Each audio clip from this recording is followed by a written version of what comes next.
Thank you for joining us for tonight's program. Tonight, we welcome Cyndi Dale as part of our Consciousness series. I'm Claire Noble, the program manager for the Vail Symposium. On behalf of Chris Sable, our executive director, Dale Mosier, our board chairman, and the entire Vail Symposium board, welcome. Convening locally, thinking globally has been the Vail Symposium's motto for almost the entire 49 years of our existence. While we cannot convene in person, as we had planned when we scheduled this program, we are so grateful that you've chosen to convene with us online tonight. So 2 items before we get started. At the bottom of your screen, you should see a Q&A option, and that's where you'll ask questions for tonight's speaker. Now, oftentimes we keep questions till the very end. Tonight, Cyndi wants to hear from you throughout the program, so feel free to put your questions in there at any time, and we'll be sharing those throughout the program.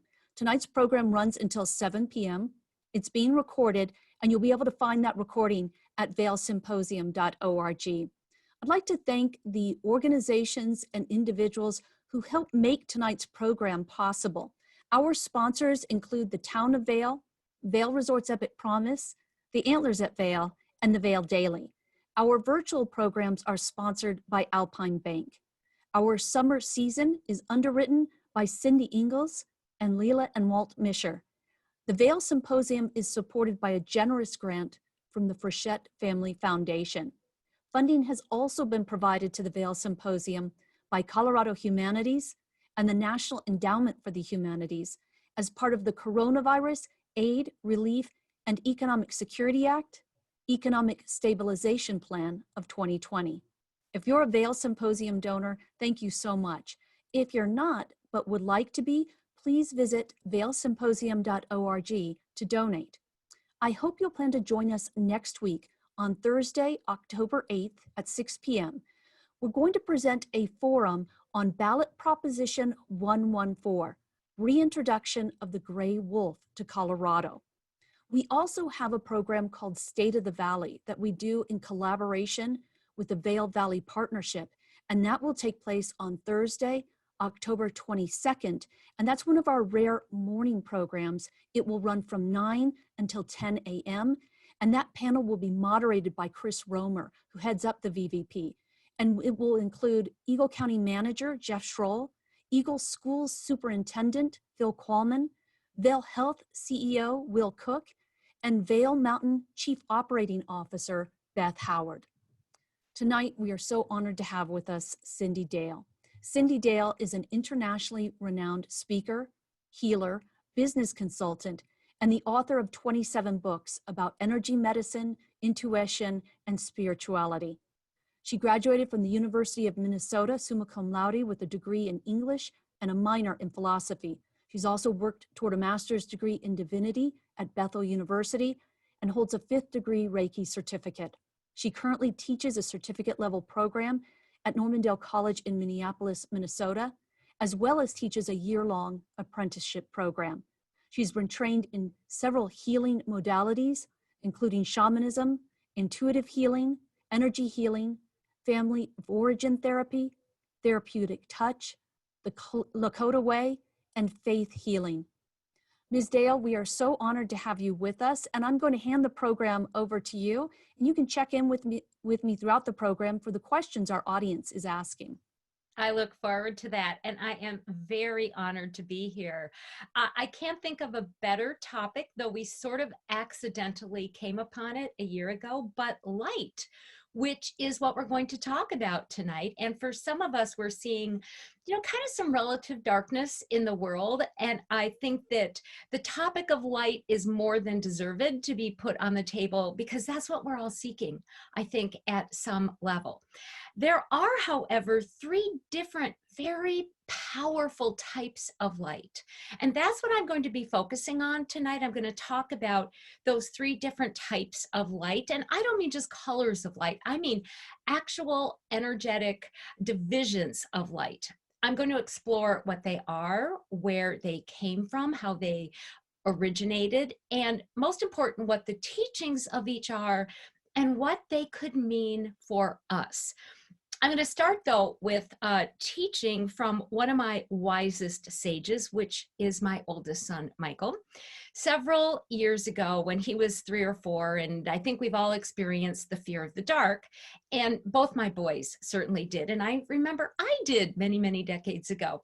He just wouldn't go to bed in his room unless there was a nightlight. Sometimes there had to be 2 nightlights.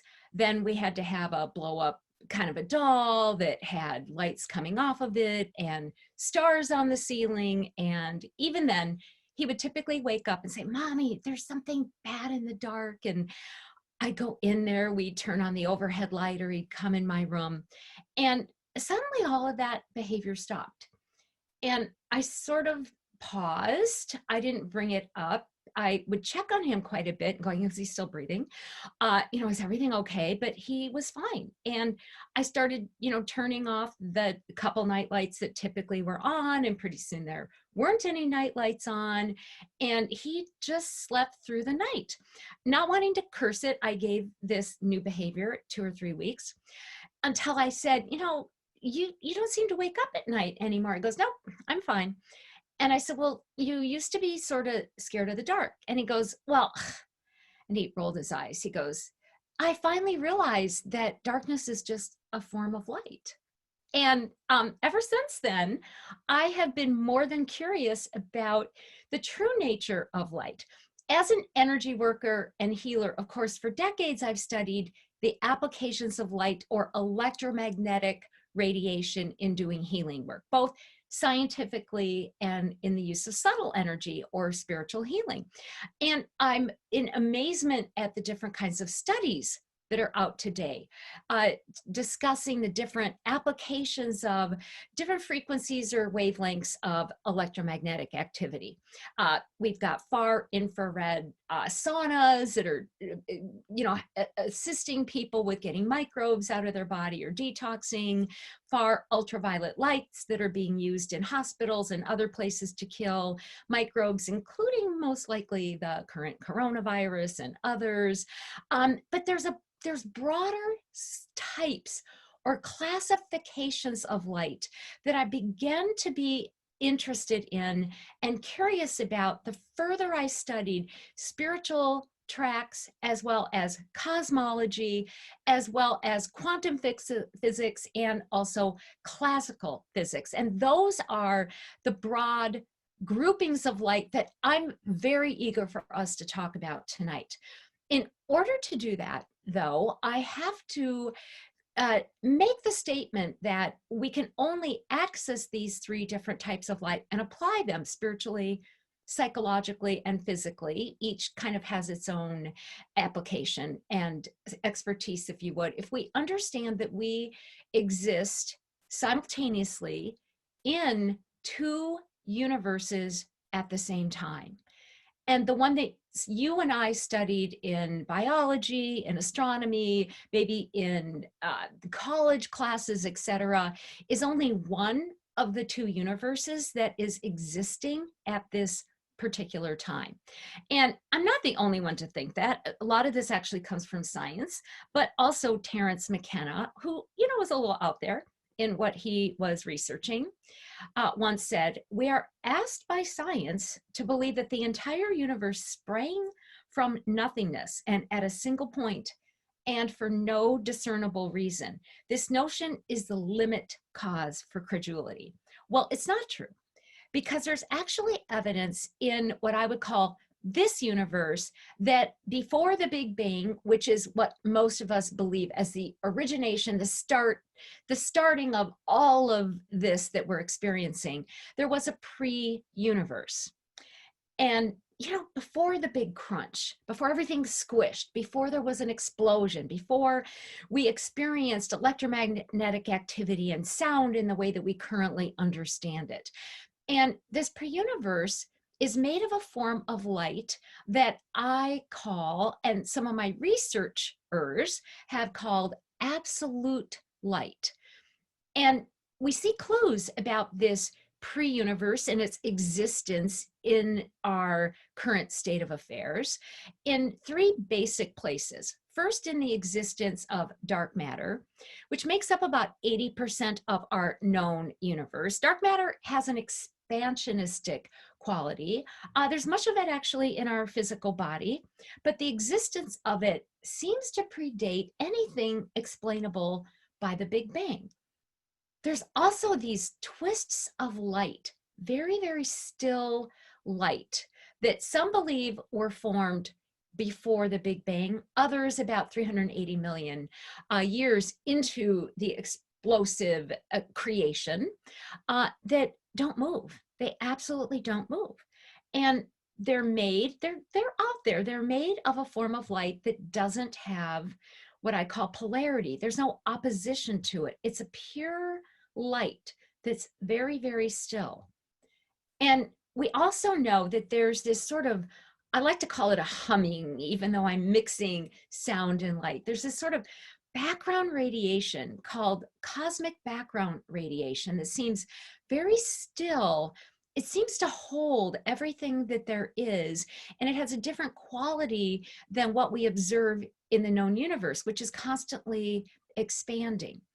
And this absolute light, to me, equates with purity, with spiritual qualities, with ancient teachings of the light that I'm going to talk about in a while.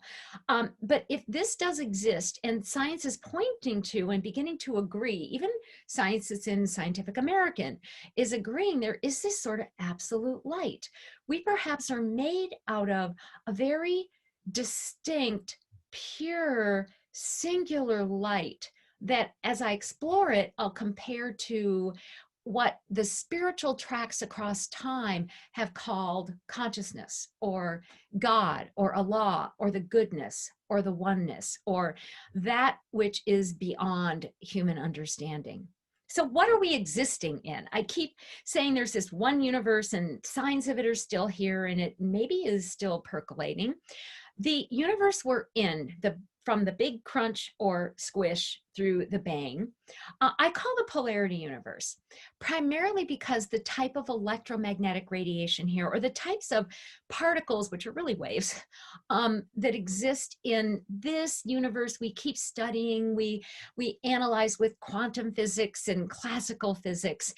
It is largely made of units of energy that are contradictory.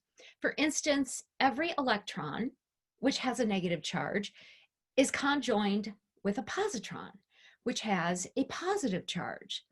And on we go, so that we can really depict or visualize the light in this expanding universe since the Big Bang as being very polarized, which, as I'll also discuss, makes sense because much of our spirituality also talks about this world as sort of a fallen one.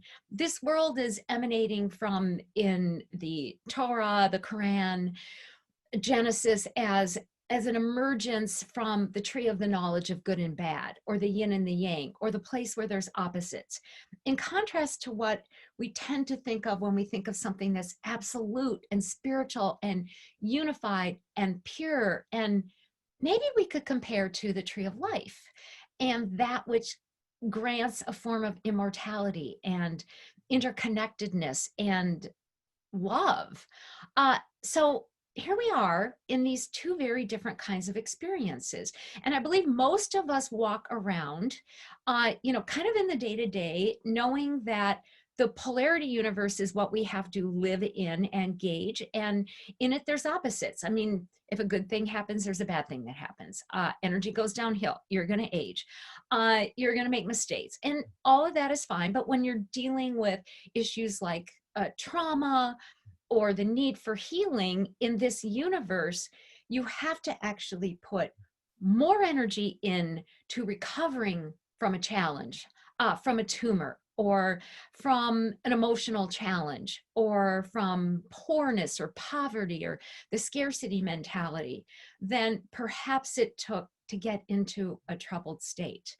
When we talk about this sort of a space and a spaciousness like absolute light, we're working with a whole different set of affairs, that which the gurus seem to be able to touch, those which the prophets seem to be speaking to, those which were continually trying to attain, the space and the place that seems to offer restoration and redemption and actually miracles, to be honest, because it's from this space that most likely emanates other different types of energies that we'll talk about, but include something like scalar waves, which are these really interesting vectoring EMF-ish sort of waves of energy that move faster than the speed of light and go through objects and don't seem to be bothered at all by the rules or the laws of polarity, which is that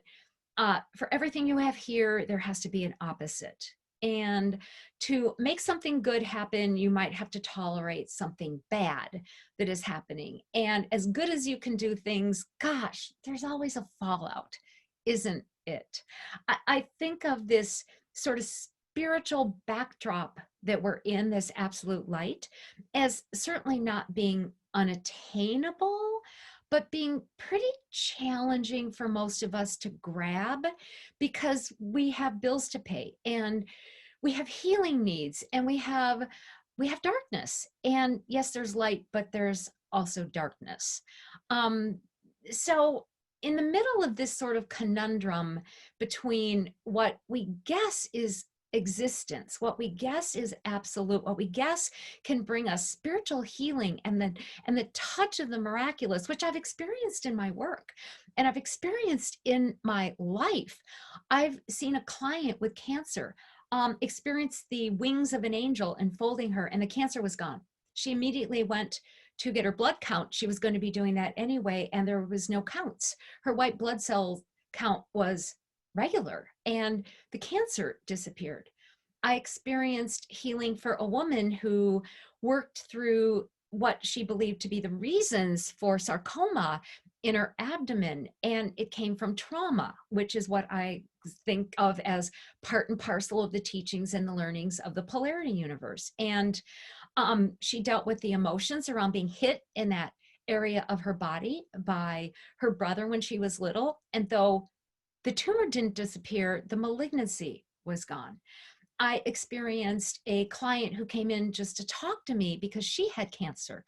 And she never let me talk. I just held this sort of sense of the absolute for her. And she talked about her challenges and her pains and how hard it was for her daughter to work at a factory, and she worked at a different factory, and her brother was going through a divorce, and she talked about this and that, and that she had this, fourth stage cancer and this, and then she left. And I thought, I didn't do a thing. I didn't pray with her. I didn't invoke the absolute light. I just listened. And 2 years later, she called me and she said, I don't know what happened in that room of yours, but I felt this sort of a light. I heard myself talk about all my problems. And then it was like my problems were gone. She said, it's been 2 years. The cancer never disappeared, but I think it's growing again. So I want to come in and talk. And she let herself be her own guru to avail herself of this beautiful sort of absolute purity that is, I believe, non-matrix. It is non-linear, but it contains the key codes to our divinity, even in the human form. We have an absolute. I believe we also have this polarity that we struggle against. And in a few minutes, I'll talk about what I think the teachings are and why we go through both stages. But we might want to ask ourselves, is that enough? Aren't those two different, those lights? That's great. We got this great stuff where Jesus said, be in the world, but not of it. So, okay, I'm not going to deal with the polarity. I'm just going to be in this greater heaven that might be surrounding us. And isn't that good enough? And it's not, because we're here as humans to combine these two states. We're here, I believe, to help the polarity be more than it is and to bring the love of that absolute light into what we would call the shadowlands or the polarity or the places of despair and disease and hunger and just lostness as well. And because because that's not all that we are. We're human and divine at the same time. Actually, in the Torah, it is stated that in the beginning, God, it's like G-D, created everything, but left it unfinished because we're to complete it. And as part of that process, from what we know in quantum physics, nothing's really fixed. It becomes more fixed when there's an observer, and some would believe there have to be two observers voting something in. So, in that, when we remove ourselves to look at an event, at a challenge, at a travesty, we're distant from it, but we can also make choices. And that's the word that I use to describe the third type of light. And you've probably heard about this type of light. It's been, kind of in the news and in new science for a long time. It's the virtual light. Sometimes it's called virtual particles. They're really not particles. Particles aren't really real. There's nothing really fixed. It always wibbles and wobbles. Actually, everything's actually and is fields, waves of energy, not little dots that are separated. But what's really fascinating about these virtual waves or light is that they pop up. Uh, they sometimes pop up out of what's called the void, which is this kind of limitless space. Some might even call it dark matter or dark energy. There's these little quantum fluctuations. They're little like maybes that occur when in this polarity universe, we've got fixed, we've got no money, we have debt, we have a tumor, we have an alcohol problem, we have the death of a child, we have very real, very challenging situations. I'm not discounting them just because there's this great spiritual absolute energy. But even in the midst of what is fixed, somebody's dead, their body is there. Even in the mix of what is fixed in this universe, there's little quantum that pop up that say, oh, we can change that electron into something else, or we can vote it into something new. So there's always possibilities jumping up, both from the absolute universe. Think of it as this backdrop of love that's sort of hovering, that goes, oh, you know what? That bad thing, that gunfight, that violence, that death of these people, yes, it's real. It's in the fixed, it's in the universe all of you know is real, but we can create change in the middle of that. And in the polarity fixed yin yang universe, there's also these virtual waves that keep popping in that say, but if you think it a little different, if you imagine something a little different, it could happen. Something new can you can meet somebody who can give you a job. You could meet a healer who can use proton-based therapy. It doesn't have to just be woo-woo. A new type of therapy, or has a light machine, or who can sponsor you to have that tumor healed. So adjoining this absolute universe and the light of beauty and this polarity oppositional universe where it's either this way or that way, and a heck of a lot of work to make anything different. And it's physical. This is physicality. The absolute is the spiritual. The polarity is the physical. Are these sort of virtual chances and possibilities that keep us finishing the universe and allow us to keep growing and expanding. I believe not only through life, but even beyond death. Before I talk a little bit more about each type of light and the teachings and the way to work with absolute and polarity and virtual, I would love to hear a couple comments. First, if anybody's ever had that kind of experience of what I'm calling the absolute. To me, it's the spiritual whitewash. It's that the sense of the ineffable. It's the miracle that just opens up or is granted. And I would love to hear if anybody has a comment to make about that, or even a question about that type of light and its existence. Well, first, I'd just like to share a concern I have. I'm getting a little hung up on the concept of polarity because it sounds very binary to me. Mhm. Bad, right, wrong. And it seems to me the universe doesn't care. Like these are human constructs placed on a universe that doesn't really care about human behavior at all. This universe, the one that we're aware of, it doesn't care. It's a set of laws. It's a set of interactions. It uses the the basics of the laws of classical science and quantum physics to just like create what's going to be created and destroy what's going to be created, or what needs to be destroyed. And I go back to that idea of oppositional because we've got the sense of the electron joined with the positron. It's a matter of charges.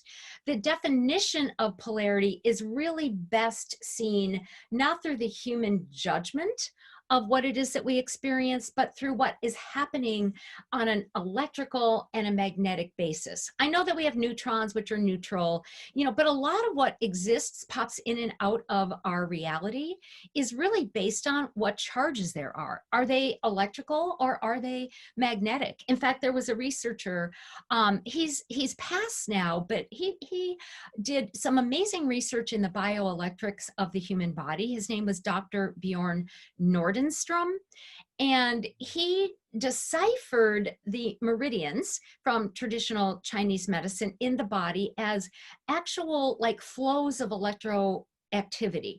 And kind of what we call the acupoints were kind of like stronger in terms of their electrical charges, and there was certainly electromagnetic activity too. But he saw those as passing through the connective tissue, and then when we had an injury, the charge that was created would tend to be electrical or positive, and it would carry through the connective tissue into the cardiovascular system, into the spine, up to the brain. And the brain would decide, is this a so-called harmful or helpful current, right? Is this something that's going to benefit the body or hurt the body? And when these energies would be congested or congealed, then they would be hurtful to the body when they weren't cleared, when the charges were there.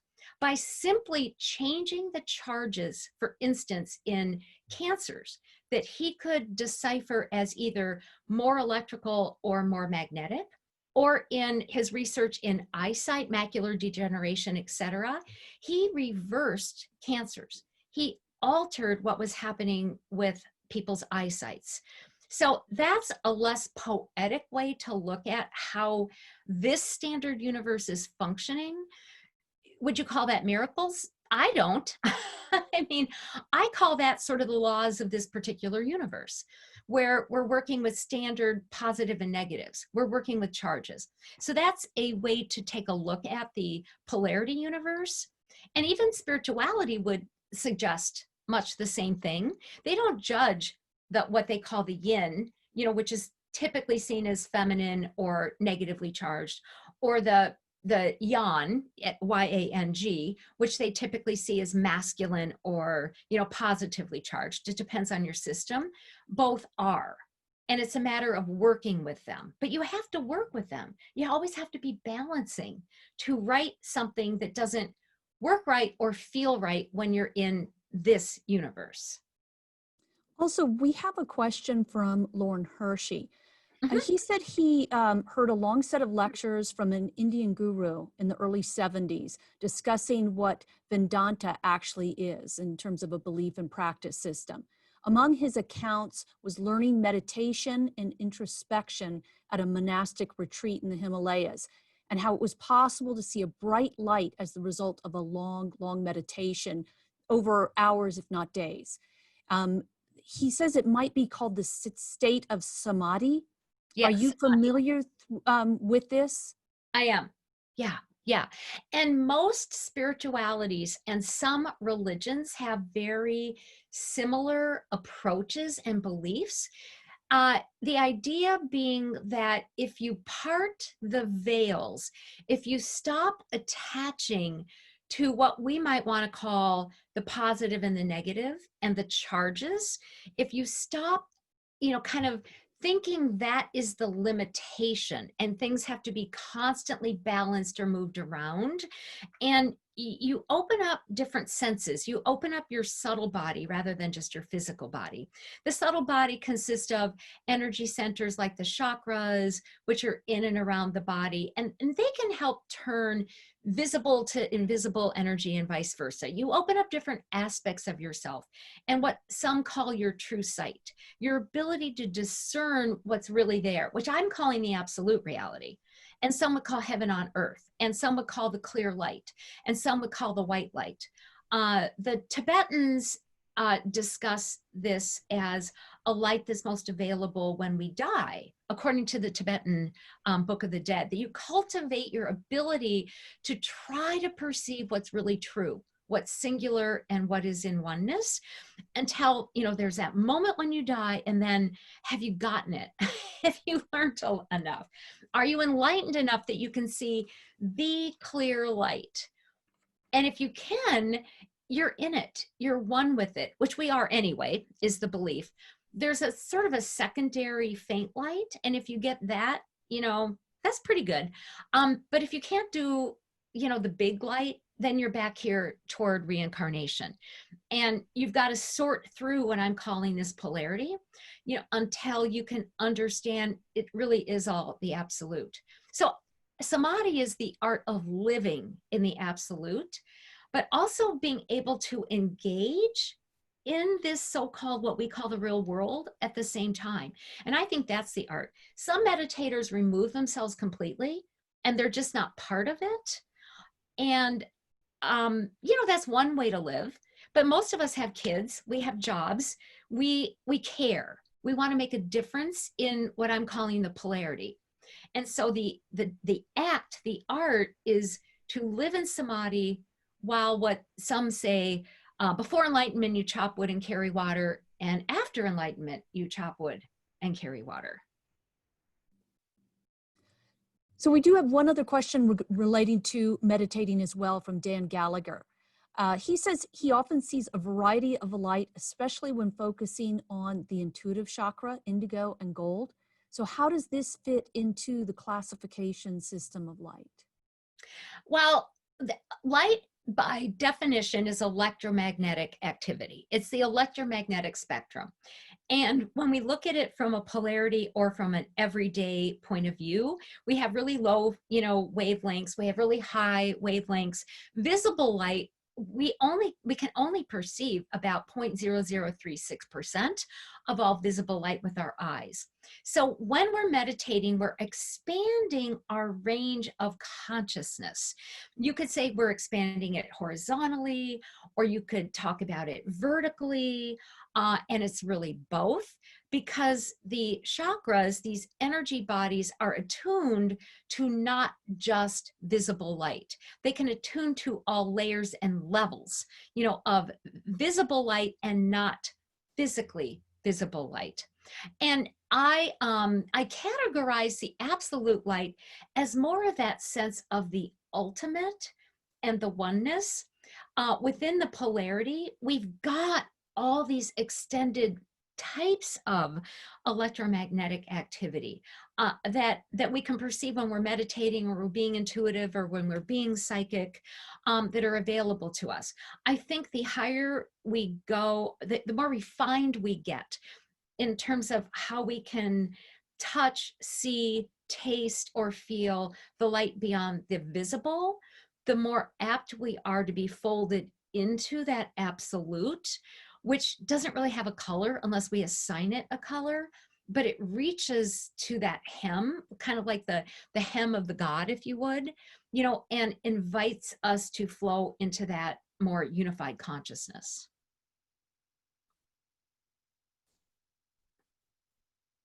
So we just recently had a program on psychedelics. Cool. And so I thought I'd ask something from left field here for you. A lot of what people talk about with regards to psychedelics is, it seems to dovetail with what you're discussing here. Do you have an opinion on the use of psychedelics to expand your consciousness? Well, I think it does do that. And I have done ayahuasca in all transparency. That's the sacred vine, typically used down in Central and South America. And I probably used ayahuasca 18 times, always with decreasing amounts of the actual brew because it tastes really horrible. And I found that after I used it once or twice, only in the jungle, out in Iquitos with a shaman, after I used it, it was much easier for me to obtain the same sense of the oneness and to just get a broader range of perceptivity as well. My first set of visions when I was in Peru, again, I was working with a shaman. So there was a leader. And so one of my beliefs is this isn't recreational. I do know that many psychedelics are being currently tapped for science as medicines. I mean, true scientific medicines, which I greatly support, because that's a rigorous study that's involved. My use was more in the spiritual field, but still with a trained priest, to be honest, like a priest of the medicines. And it blew me open. Like I could see things I'd never been able to see. I could perceive, I could understand, I could know. I worked through issues. And then that being connected to the ayahuasca, often called Pachamama, was very clear to me. And she said, look, you need to now come in the jungle, in the temple, late at night by yourself, because I need to teach you how to do vision because you don't know how to see purity yet. That was the actual phrase that she said to me. So my shaman let me go to the temple alone at night with a flashlight and use a little bit of the ayahuasca. And she trained me. I mean, she spoke in my head and said, this is how you expand your vision. This is how you change one color into another. This is how you change a lethal bacteria into a non-lethal bacteria. And near the end, I had this vision that was just of white, and I was in it, and I was in oneness after like 4 training sessions. And then I had this experience where she said, well, now you need to go walk in the darkness because you need to bring this into your life. And I had 10 years of darkness after that. Very, very challenging, hard situations. So I personally believe that when you work with the organic materials, especially with somebody who is intuitively, spiritually connected to the spirits of these plants, you're going to have a spiritual experience. I think we can also continue to develop our use of the psychedelics in science to give us more physical, medicinal experiences of it too. So I love that question. Thank you. One of the things you said when you were talking about absolute light, you were saying that it equates with purity, and then you said it equates with ancient teachings. And the Yeah. reason why I want to ask this, what it made me think about is Yuval Noah Harari wrote a book a number of years ago called Sapiens. It was a bestseller. And in the book, he traces the evolution of Homo sapiens. And in particular, talking about the times when Homo sapiens went from being hunter-gatherers to an agricultural society, which we tend to think of as, a logical progression and a good thing. But it doesn't sound like such a great thing. It sounds like, and he actually said, hunter-gatherers may have been the most knowledgeable humans to walk the planet, and that agriculture was kind of a luxury trap. And that's when you start finding all the diseases and warfare and things like that. When you say ancient teachings, I guess my question to you is, how ancient are you talking about? Very ancient. So I'll give you an example. And granted, some of this knowledge is questioned by some anthropologists, but others believe that this, as an example of teachings, is very accurate. There's a book that's very, very old, and most of it was, of course, first known through storytelling, through the passing down of wisdom, called The Keys of Enoch. Never made the Bible for very obvious reasons, and it's considered a code book. And it tells a different story than books like the Bible do about the teachings that have really, truly been passed down or have supposed to been passed down. So according to this storyline, Enoch was a prophet, and he understood that we were made out of light. And he used that term, like we're made out of light. We're made out of this sort of absolute light I'm talking about. And that the divine is a blueprint of thought, and it's held in that light. And we're all extensions of that light. The divine being non-local, and our spirits, if you would, also being non-local. And there's, don't you hate it when people say there's basically two types of people? There's those such as Moses, who received the teachings through that path. Enoch was in the lineage of Enoch, and he received the true teachings that were called the teachings of the light, and he held them in his heart. And those were the teachings about purity and about goodness and how we were supposed to treat each other. And he came through the 10 commandments for the people who weren't ready to listen to the teachings of the light that were inside, that were kept from what the Hopis would call the first age. The first age of humankind were in the fourth age. So a very long time ago, when humans kind of had that sense of creator and creation and oneness. And Moses had those teachings, and he passed them down concurrently with the 10 commandments. Were sort of like polarity teachings. So like, do this, don't do that. It's like training ground for these teachings we all have in our hearts.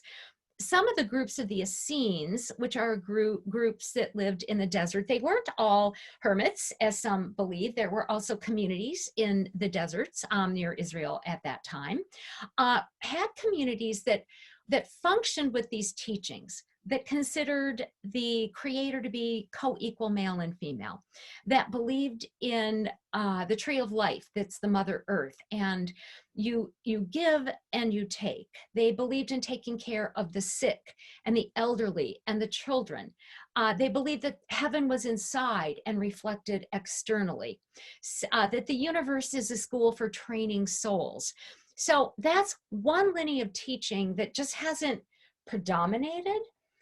However, there's also been some studies in religious science, and again, back into different religions and spiritualities, that suggest that thousands and thousands of years ago, you're talking about, when we were more hunter-gatherers versus living in communities, very many thousands of years ago, we as humans actually came from, we worked with a different neurology.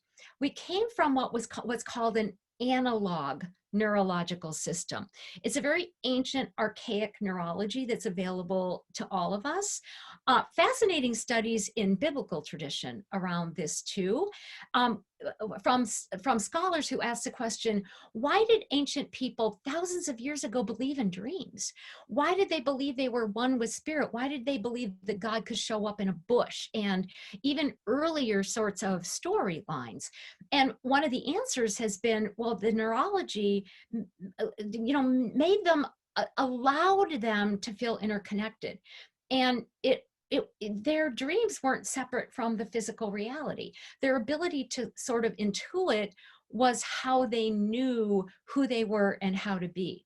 And then, like you're saying, as we became more formal in our communities and our approaches, as we, kind of solidified, as there was a wave of invasions starting a few thousand years ago from the north to the south, over in Europe, etc., we started to develop more of our neurological digital system. And the digital neurology is what most of us are functioning in now, most of the time. It's very polarity based. It's not good or bad. It's this sense of, here's this and here's that. It's very separated. It's based on linear time versus circular time. It's based on tasks to be accomplished rather than interconnection. It's based on separateness rather than connectivity. So if you study some of the really early books of the Vedic scripture, of the Mayans, the first chakra systems, from thousands of years ago, the shamanic underpinnings of traditional Chinese medicine, you're going to find 5,000, 6,000 years ago, at least, you're going to, if not down back to 12,000 years ago, where the rudimentary storylines emerged from. You're going to find this sense of connectivity and oneness and the belief in an absolute and in a belief in unification. And I think that's in all of us. That's what I'm speaking to with this absolute light. Great, we can do science. Great, we can be digital. Great, we can get in our cars and fill them up with gas and keep going. But look at what we're doing to ourselves and the world. We're not even hardly using virtuality. We're not even very frequently creating many new choices for ourselves because we're in this sort of lock-stop digitalization. So I think many of us are using tools like meditation and kindness and studying of these old ways or learning about the chakras and yoga and whatever to break through to something that's still inside of us that gives us an actual template for how to live communally. So there, I was just on my soapbox with that one. I have another question, but I also wanted to let you know that we only have about 12 minutes left. So do you want to talk about something before we come back to the questions? No, I'm good, because that's what I wanted to get to, were some of these teachings, to be honest. So Lauren Hershey wants to know about your thoughts around mind-body practices, things like yoga, Tai Chi, Qigong, and regular meditation and breathing practices. Is this a pathway to a form of enlightenment or a spiritual awakening? It is a pathway, and it's been known as a pathway for thousands of years. In fact, in India, before a student could be considered ready to be enlightened or joined in the sense of oneness and able to be a channel for it, there had to be rigorous discipline, because we have patterns inside of ourselves.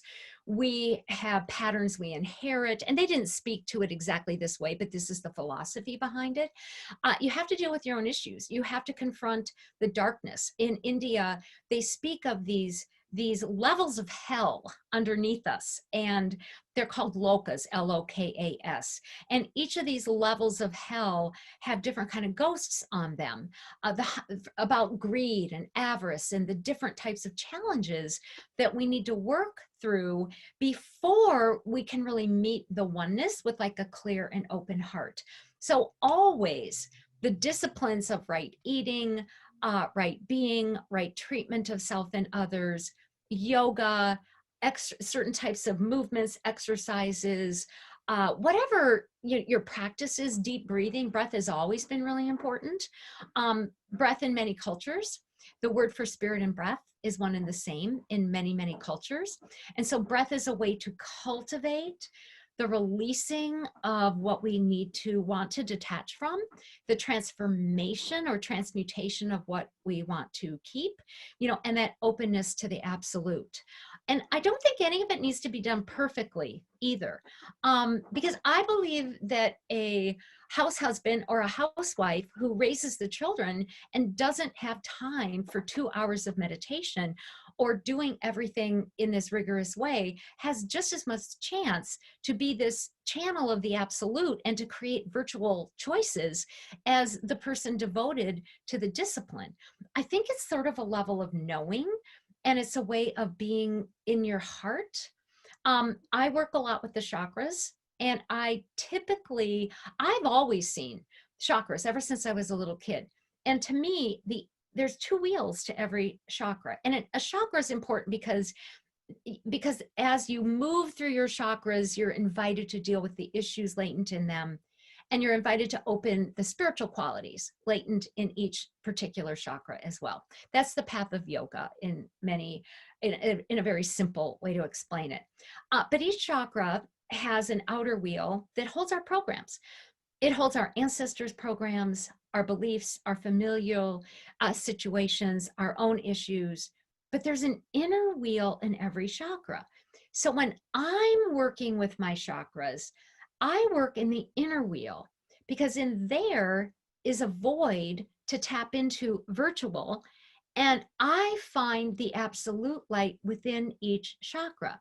So when I perceive clients getting the greatest gain from the work I have with them, or I get my greatest moments of relief and sanctity or sacredness or shifting, is because I'm able to bring that absolute in through the center of me, not just reach for it, but know it's in me. And I'm cultivating that. Because just picture that. If there's that beautiful kind of light already available, and we open it and we wash that which we've been living by, that which is more polarity, we wash that. We're not judging it. We're not saying good or bad. We're just saying, let's release the charges and come from a more pure place, where we don't have to judge something as good or bad. It just is. And that puts the responsibility within us to, how am I to be with this? What does this mean to me? What's my sense of higher power? What's my connectivity?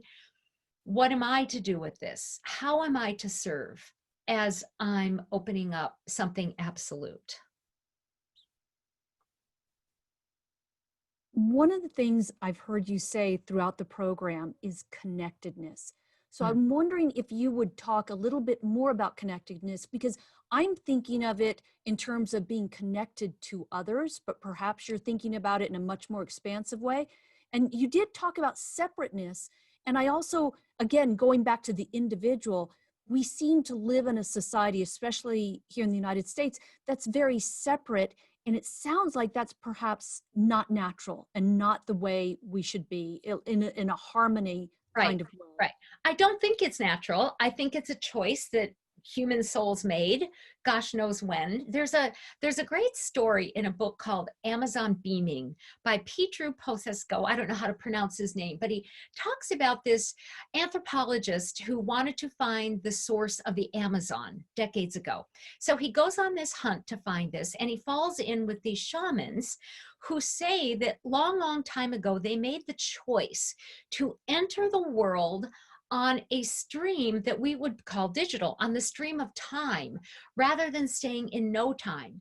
And they did this at the mouth of the Amazon, their idea of the beginning of all, or I would call it the pre-universe. And they wanted to go back to the mouth of the Amazon and make a new choice.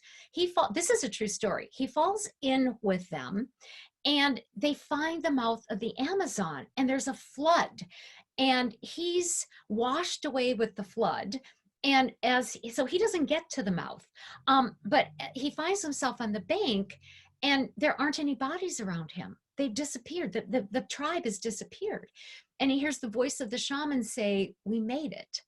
They made a different choice. They went a different way. And so to me, when I talk about connectedness versus separateness, it is sort of on this global individuated basis. We consider ourselves an island unto ourselves, stuck on digital time, doing everything kind of according to these laws that we've figured out must be true because they seem to make sense, versus believing ourselves through analog as more connected and interactive and intertwined. But I can make that even simpler and say that it comes down to belief systems, that most beliefs are really about being separated. I am worthy, I am not worthy. I deserve, I don't deserve. I am loved, I am not loved. I am valued, I am not valued. Most therapies, most practices, most processes are all about analyzing those types of beliefs to try to change them. So in terms of mind body, then the mind has a better belief and the body's going to get healthier. But that's a very challenging job. And all of those beliefs are really about being separated from some greater wholeness. And so on the other side of all of that is really just the knowing or the belief that I'm connected. And are you connected to a murderer in the absolute sense? Do you want to be connected in the everyday world, kind of in terms of behavior? No. So we're constantly faced with choices about what it means to know that we're connected, but we have to make choices that leave us connected to something greater and don't cost us the knowing and the feeling and the ability to channel, to be a vessel for that whatever it is you would call greater. Well, we're just about out of time. So the last thing I would ask you is, you've given us a lot to think about tonight. I'm wondering, as people sign off tonight and go about their lives, what is something, like if you could give us some kind of charge, go do this or go try this, what would it be? What do we do from here after listening to you tonight? I think one activity is very simple. It's so simple, people go, this is it. like center in your heart as often as you can, the heart chakra, this energy center that's in the chest, and just give yourself the sense that there's an absolute light in here, that there's a place of you, that you're in this place of interconnectivity and goodness. Just breathe in through it a few times a day. Imagine maybe once or twice a day what it would be to live from there, how you might talk if you come from there, how you might look at yourself if you were to come from that place. I think it really is that simple. I don't think it needs to be complicated. And I would say that a second activity is, start challenging yourself. Have fun with the adventure, the quest of noticing little signs of what Cyndi Dale is calling the absolute. Where are there little glimpses of heaven? Where's there a tiny miracle that you could go, wow, there really is something silent and still and wonderful and beautiful in the backdrop of here. So be in it within yourself and look for it outside of yourself. Cyndi, that was wonderful. Thank you so much. Thank you. And I want to thank our audience at home for joining us this evening. I hope you'll join us next week when we take a look at Proposition 114, the reintroduction of the gray wolf to Colorado. We will have Sean Martini from the Colorado Farm Bureau on one side of the issue, and we will have Montana State Senator Mike Phillips, a wildlife biologist, on the other side of the issue. Our moderator for that program is Rob Levine. Again, that's Thursday, October 8th. Cyndi, thank you so much, and I hope all of you will join us next week.